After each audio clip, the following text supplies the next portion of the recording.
Di ka pala mag-impos. Ang mama pa mo budget kay isulo dito sa puno na yung hinubuan. Very responsible. Kung nagbuko ka na din mo sinina nga, kung daw na kaya nag-iis ka ba ko, ibutang na dito sa butanan sila puno na or labhi na baka mo. Yung anak. So ang pasabot ay magkabalo ka, mupasan sa imong kaugalingong luhan, aron ang imong ipasigarbo, ang imong kaugalingong rugi ang uban. Pagmatunan mo ni imong kaugalingon para karon. Mga anak, murag kinsa padrive og sakyanan, pero dili ko to ilang sakyanan. Dili ilang dinalit sila papa. Pero hambog ka ayo dalag sakyanan. Lugit kaya, wa siya kaya makapalit og sakyanan. Nag-risk pa ba sa? Oo. Wala siya kaya ng makapalit og sakyanan og siya pero murag na ka nag-iyan ng sakyanan. Di ba? Kinahanglan ikaw ang imong kaugalingon imong approve. Di ba? Kaya ingon ka karon nga, uy, akong papa na yun ba yan? Ang imong papa? Pero ikaw dili. Ang akong papa, abogado. Ang imong papa, ikaw dili. Unsa ka man?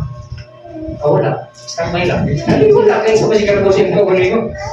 Ang giingon din ang imong kaugalingon na ang bimuhatan ko na imong pasikarbo og dili uban. Ang aking papa engineer, ikaw sa naman. Wala. Kami na kayo pasikarbo sa inyo.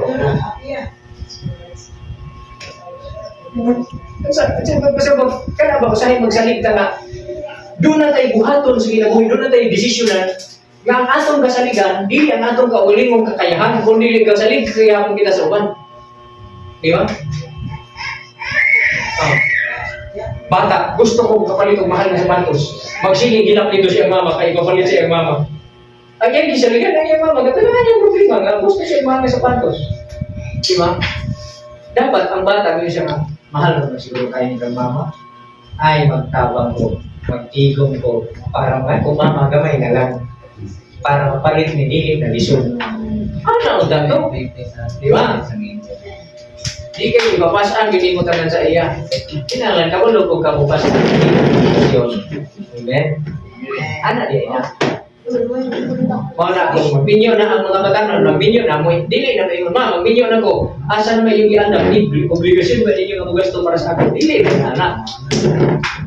Ay magbinyo ka naman, nakaandam ka na dapat, kaya gasto. Kung mga ikaman sa ilaw, yung kung bulan nyo yata ba, okay, mas maayo, wali pa ito, pero di na kung maobligahon. Kinala na yan. Hindi na ang mahal. So sa espirituhanon, dili na ito isalig sa usa ka tawo kay individual na mga tuman sa inyo. Sa magulita, magbugi gyud sa pagtuon, magbugi sa pag-ambo, magbugi sa pagsimba sa Ginoo, magbugi gyud.